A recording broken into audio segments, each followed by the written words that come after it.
our guest is Reverend Percy McCray. We need to give cancer patients permission to have bad days. And pass it on. Share the gospel clear and strong. Stand for, claim your heritage of truth. Welcome to Heritage of Truth. Today, our guest is Reverend Percy McCray. Welcome. Thank you. It's good to be here. Thank you for having me. You're with our Journey of Hope. Why don't you tell us what that exactly is? Well, our Journey of Hope is an extension and an outreach program directed toward encouraging, engaging, and training local faith communities, churches, pastors, lay leaders of congregations to really engage cancer communities, members of their churches, caregivers of members of their churches, and individuals within their communities who are battling the fight of cancer. And this program was created by the Cancer Treatment Centers of America, which is where I've been employed for the last 22 years as basically as a chaplain. Then I became the director of one of our chaplain departments of one of our regional hospitals, and I'm now the national director of the entire faith-based programming for the Cancer Treatment Centers of America. And our Journey of Hope is one of those extensions and outreaches of that outreach program. Okay. Well, that sounds like a really worthwhile ministry. It is. Well, depending on who I talk to, one aspect of it is a ministry, one aspect of it is an extension of our organization. From a healthcare perspective, it's an extension of the quality health care that we provide to patients at all of our 5 regional hospitals throughout the United States. But within those hospitals, we all have pastoral care departments and chaplains that work with the physicians and the clinicians and the nutritionists and naturopathic caregivers who provide support to cancer patients. And from a spiritual perspective, we support patients and their caregivers around the impact, the potential impact of spirituality and faith from a healthcare perspective. So that's the internal dynamic. Okay. From an outreach perspective, the Our Journey of Hope program is designed to really engage the faith community in a very direct way. And the program is designed to be 2 half days of training that we facilitate for pastors and leaders of congregations, providing them resources and materials that will truly engage them and empower them to go into the faith community, back to their serving communities, and really engage this community with regard to cancer care ministry. People who haven't been through it don't really understand, do they, how much it impacts not just the patient, but also the whole family. Again, it's a very interesting conversation. I've been doing this now for about 17, 18 years. And you're exactly right. In many cases, people who have not been, quote unquote, directly touched by cancer still struggle with understanding the real depth and width and breadth of the impact of what happens to people who are walking the walk of cancer, or those who are caring for cancer patients, or for those who are related to cancer patients. I often tell people that cancer is a community disease. It doesn't just impact the person who has cancer. Those who are surrounding that person, whether they're a family member, a church member, there's a residual impact, whether they are aware of it or not, that really truly is traumatic. And for people who have not quite experienced that, they can't quite grasp that. They don't really understand just how powerful that whole dynamic is until it then becomes very real to them if it comes on their front door. And so we're really trying to educate the greater community at large to be proactive about this conversation before it becomes something that you're forced to deal with, because in many cases, when you're forced to deal with this subject, you're not prepared for it at that particular time, and then it becomes on-the-job training. And in many cases, people stumble through that experience very badly. Yeah. Well, one of the problems that I know people have who are visiting cancer patients or want to support them in some way, they don't know what to say. What would you recommend? First, your observation is absolutely correct. Probably the number one dynamic that people are struggling through when they are engaging a cancer conversation is truly not knowing what to say, or even when to say it, or how to say it. Those are all very unique applications and aspects of a conversation with and about cancer with someone. So there are some things that we typically try to help people understand. For example, never tell a cancer patient you know how they feel. You do not know how a cancer patient feels. Even if you yourself have had a particular battle with cancer, everybody's cancer journey is very unique to them. And of course, we now live in a day and age that we talk about the uniqueness and diversity of people's unique experiences and having a voice and being conscious and mindful and sensitive to that. Well, with regard to that overarching kind of new cultural sensitivity that we're applying to everything else, that is especially true with regard to a cancer experience. Everyone's cancer experience is different, unique, and germane to them specifically. So you really are insulting a cancer patient, and you're not realizing when you say, well, I think I know how you feel. The fact of the matter is you really do not, and it's a terrible thing to say to a cancer patient. From a faith-based perspective, another example of some things that you probably should not say to a cancer patient is, well, if you have enough faith. You know, we've heard this quite a bit. You know, if you just only believe, you know, again, cancer patients are truly struggling through mental, emotional, and spiritual, I call it gymnastics, that they're trying to jump through certain hoops. They're trying to adhere to their protocols. They're trying to be responsive to the things that their oncologist or their nutritionist is asking them to do. And to circle back around and to tell a cancer patient, well, if you only have enough faith, you'll be fine. Don't worry, God will take care of this, is really very insulting. Cancer patients are struggling, and it is a real struggle. And until you are in the shoes of that individual and walking that path, you have no idea of the different complications of being faithful or remaining faithful or remaining true to your faith in the midst of in some cases, very difficult dynamics of trying to eat, maintaining your weight, losing your hair, depending on what type of cancer, if you've had some type of surgery, maybe losing a body part. All of those are very real dynamics of what cancer patients are experiencing. And to just cavalierishly say to someone, well, if you only have enough faith, you'll be just fine. It's really very insulting. So those are a couple of examples of things. How about, I know you'll get through this. I believe you're strong. You're going to get through this. They don't feel strong, do they? No, there are days actually cancer patients, they're not strong. So let's debunk a couple of things right now. There are days as a cancer patient, now having spent 20 plus years at the bedside of patients, that they're not strong. They're weak that day. They're anemic.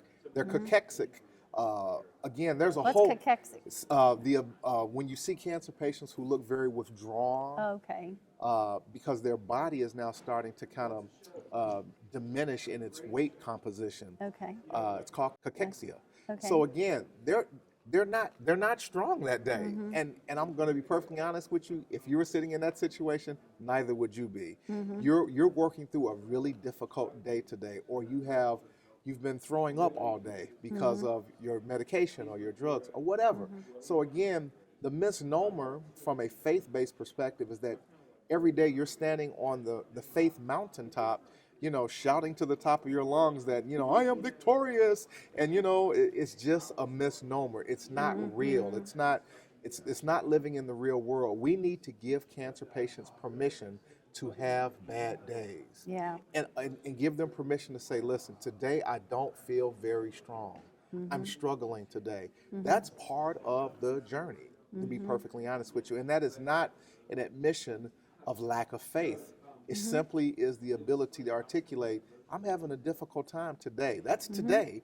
Tomorrow may be a better day, and potentially it can be, but we have to work with cancer patients right where they are in real time. I remember my sister saying, I have chemo brain. I have chemo brain, so excuse me. And then another time she'd be so grouchy. So Again, cancer and cancer treatment can affect your mood.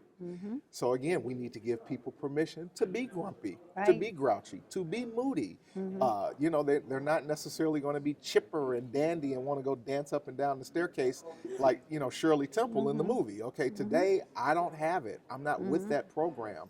Chemo Brain is a very real side effect in some cases, not all cases, of potentially, again, just having losing thought, losing train of thought and focus. So again, but see, this is a lack of understanding the cancer world, and that's the reason why our journey of hope as a program is so important. We're training people to have some practical understanding that when you walk into a hospital room, or if you sit down and minister to a cancer patient, don't expect them to be certain things, because that's the perspective of where you are.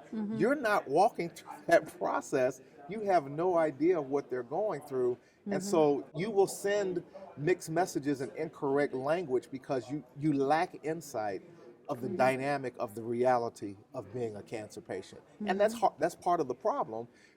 It's just ignorance. We're ignorant of what those realities are because we still don't like to talk about the subject of cancer. It's still a silent conversation. And still another thing that people do is because they're so uncomfortable and don't know what to say, they will stay away. So, second dynamic, Yeah. and it's very close and akin to the first, is that the average cancer patient is struggling with a sense and a feeling of abandonment. People begin to simply stop talking altogether because of not knowing what to say. So because I don't know what to say, then I just take the path of least resistance. I'll just avoid contact. I'll avoid conversation. And so cancer patients are feeling abandoned. They're feeling alone. And I'm not talking about distant people. I'm talking about family, friends, church members who stop calling, who stop coming by, who stop conversing. I've talked to many cancer patients when they would go to their church services, after treatment. They would see people who would absolutely walk in the other direction when they saw them coming, because they were paranoid and they were frozen because of not understanding what to say. So a sense of abandonment is a very real issue for cancer patients. And as people and believers, people of faith, that should never be an experience of another believer among believers that they feel that we're shying away from them. It's interesting that there are many individuals who are loosely calling cancer the modern day plague of our generation. And I use that language because that was very similar to what happened in the days of the Bible when people were lepers. No one spoke to them. They cast them aside on an island and kind of left them alone. Again, we should never, ever have that experience happening within the framework of the local church or the faith community at large, when we understand and have some insight to the dynamics of cancer. And that's what our Journey of Hope as a program is intending to do. It is to destigmatize this disease and the dynamics around it so that people are empowered, encouraged to effectively engage cancer patients effectively and responsibly. So what can people do? What can they say? What is the best response when you find out someone's got cancer? What do you do? Great question. Number one, if someone has cancer and they tell you that they have cancer, the first thing that you need to understand is that they are trusting you. Cancer patients will not share that they have cancer with people that they do not trust because they are afraid of the response or lack thereof that they will get. Cancer patients can smell your fear. They can sense right away your tension, your anxiety, your hesitation. So if someone is telling you or engaging you as a cancer patient that they have cancer, that means that they trust you. That's a huge responsibility. Now, you've got to be prepared and willing to respond to that accordingly. So here's some things that you certainly can say and do. Number one, let the cancer patient drive the bus. So the first rule is don't do all of the talking. There's a reason why God gave us 2 ears and 1 mouth. I'll let people figure out the mathematics on that and connect the dots. Be an effective listener. Let the cancer patient tell you what they want you to know, and then attempt to respond accordingly. Number one thing that you can say to any cancer patient that will be effective is, so how do you feel about that? How do you feel? Hush, shut your mouth. They'll tell you. I'm scared, I'm nervous, I'm not sure, I'm mad at God. See, they're giving you clues and hints of things that then theoretically you may be able to pursue as some follow-up conversation. But see, it has been my experience that typically people of faith are so busy wanting to preach at people and proclaim, and that's part of our theological DNA. You know, we Yeah. have the good news. I'm ready to tell you something. Yeah. Cancer patients don't necessarily need or want you to tell them something. They want you to react to them. They want to first be heard. Every Right. cancer patient has a story, has a journey, but very few people are available and willing to stop and listen and allow them to paint the tapestry and create the narrative. Your job is to simply follow the breadcrumbs that they leave you and then respond accordingly. So then, so how do you feel about that? Well, Sister Sally, I was told today that I have stage 3 cancer. So now, okay, you're stuck. What do I say with that? What do I do? You can simply say, well, how did you feel about that when you heard that, Jane? Okay. And let her talk. Let her drive the bus. She's the bus driver. You're just responding and you're just being responsive. So that's how you can begin to kind of create dialogue and discussion that will be of help and value, and not be fearful of overstepping any boundaries, saying anything inappropriate. And you're allowing you're the catcher, like in the game of baseball. Let them Right. pitch. I used to tell patients all the time when I came into the room, and this will probably date myself a little bit. I used to tell people, my name is Johnny Bench. Johnny Bench is a world famous Major League Baseball catcher. Okay. I'm Johnny Bench. I'll catch if you'll pitch. And every patient understood that. I said, you direct this conversation for me today. I'm here to listen to you. And you'll know when that conversation is over. You'll know when the patient is ready to disconnect at that point, and be sensitive to that, and then unhitch your wagon from that star. Save some for tomorrow, as my mom used to say. And so it's really being intuitive of following the lead and allowing the patient to dictate the terms of the conversation. And again, in many cases, you're not even really giving answers. You're simply reflecting back to them what they've said to kind of get a sense of where they're located. Well, I have to have surgery, and they're talking about surgery. So how do you feel about that, Sally? Don't turn into a surgeon. Yeah. Well, the last time my cousin did that, he had to have surgery, and see, people just go off on a tangent. Right, yeah. And that's where you overstep your boundaries, and that's where you end up saying things inappropriately. Okay. That makes a lot of sense. Well, what resources do you actually have for ministers to use or churches to use that they can get hold of? Well, there's a couple of dynamics. Number one, in talking about the Our Journey of Hope program, first and foremost, I'd like to give our website, ourjourneyofhope.com, Okay. is the central online repository for all things relating to this program. Okay. And so it's one word, all lowercase letters, ourjourneyofhope.com. And we have a ton of things there online for people to be able to look at and review. Okay. Two dynamics with respect to the Our Journey of Hope program. We have the actual training seminars that we do throughout the year at multiple participating sites of our Cancer Treatment Centers of America hospitals. Okay. And so pastors, leaders, or representatives for pastors can attend 2 half days of training free of charge, where they will receive an immersion of this discussion and conversation and resources that they will be able to take back home to begin to start a cancer care ministry. There's a leader's guide. There are participant guides that we provide to you free of charge that will be taken back to your church to give to individuals who will Okay. join your group. We have a DVD series that outlines the 8 chapters of our curriculum that really helps you step through the conversation of what is cancer, why is cancer ministry important, why is cancer different, do's and don'ts, how-tos, how to do an effective hospital visit, Yeah. caring for the caregiver. We have an entire chapter that is Oh, simply that's talking so about important. caring for the caregiver. Forget Yeah. about the patient right now. In many cases, what happens is that we completely forget about the caregiver that is supporting the cancer patient, and they're struggling, if in many cases, more than the actual patient themselves. I know it sounds hard to believe, but you would be Not surprised. for me. I've seen it. Yeah, the mental, emotional, and physical strain and wear and tear in many cases can be more devastating than the actual cancer that the patient is going through. So we have a chapter on how to care for the caregiver, how to look for telltale signs, how Right. to respond, how to begin to approach caregivers in a way that will help them rejuvenate and reconstitute themselves around what they're doing.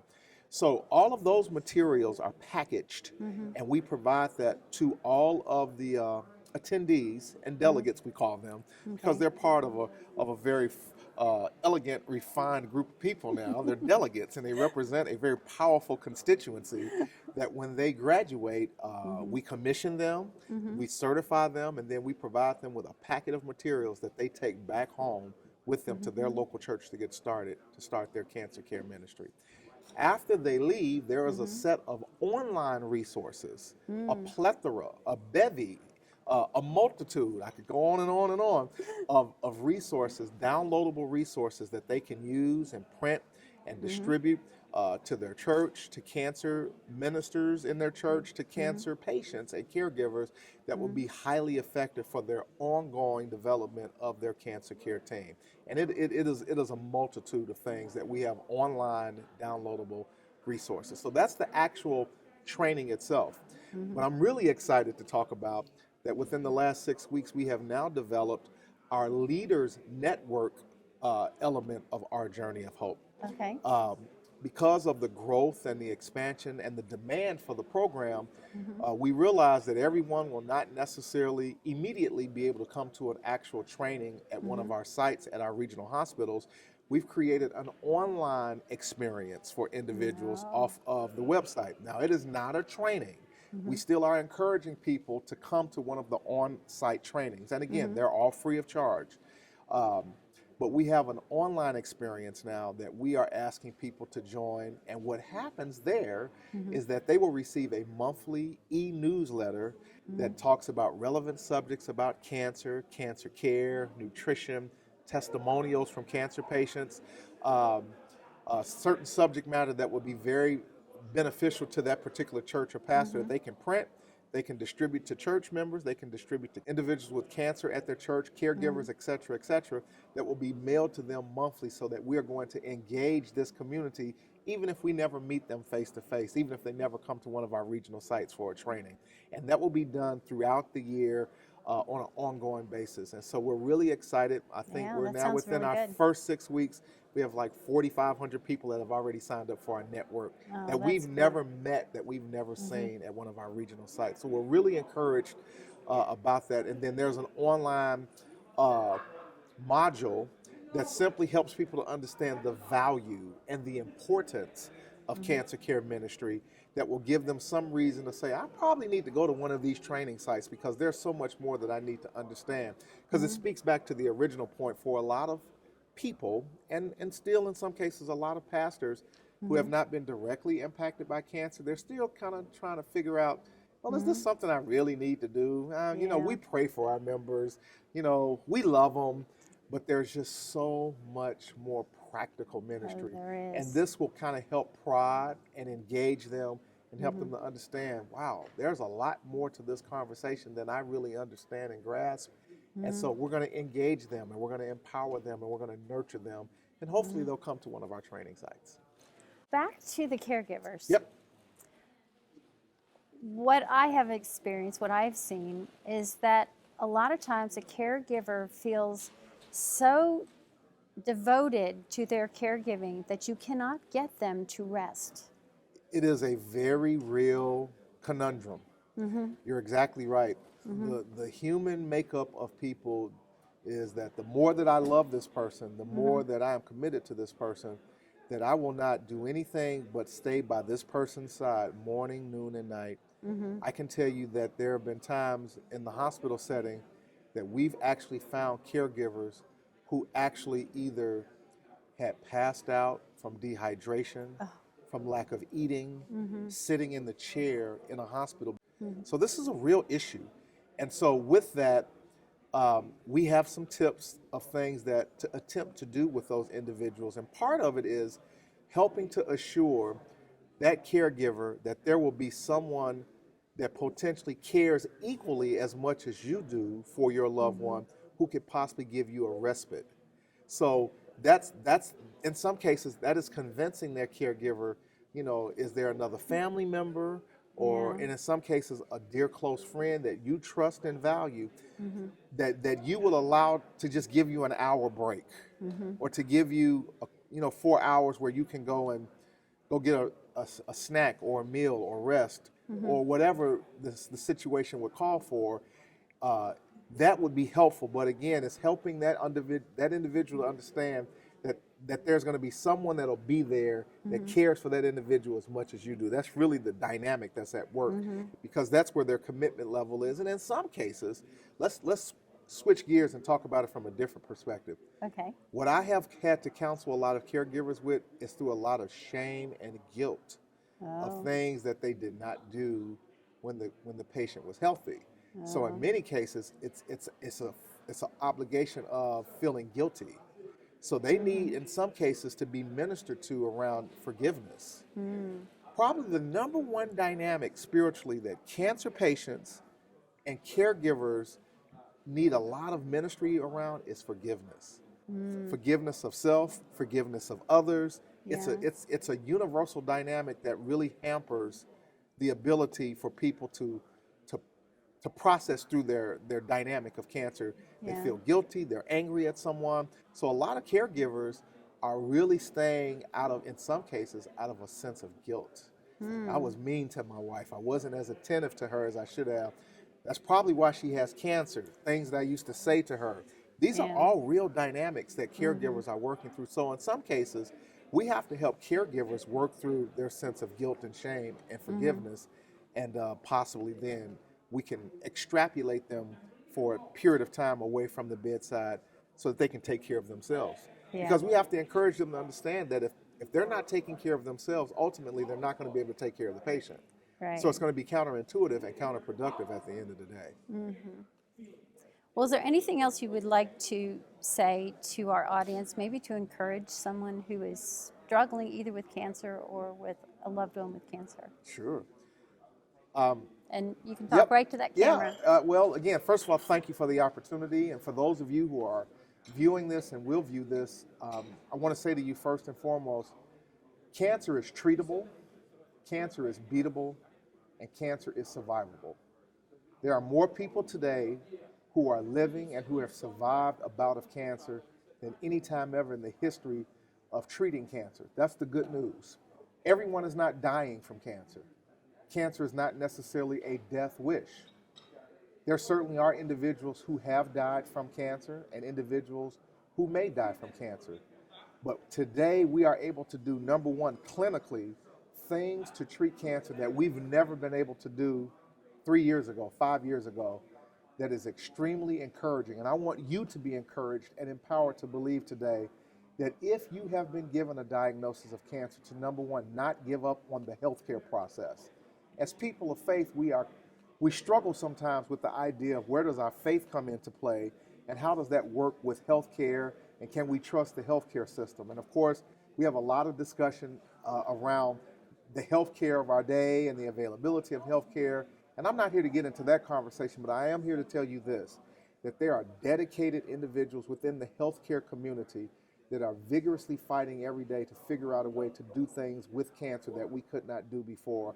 And in my 21 years, I am here to tell you that I've witnessed remarkable advances with regard to healthcare that is extremely promising. So if you are diagnosed with cancer, find your physician, find someone that you trust in a healthcare organization, and trust and believe that at the end of the day, that they have your best interest at heart. And if they are not responding to you in a way that you feel empowered, you have the right to have a second or a third opinion until you find that right organization and that right doctor who will sit down and connect with you in a way that is meaningful. That's number one. Number two, from a faith-based perspective, know that your faith is a powerful mechanism.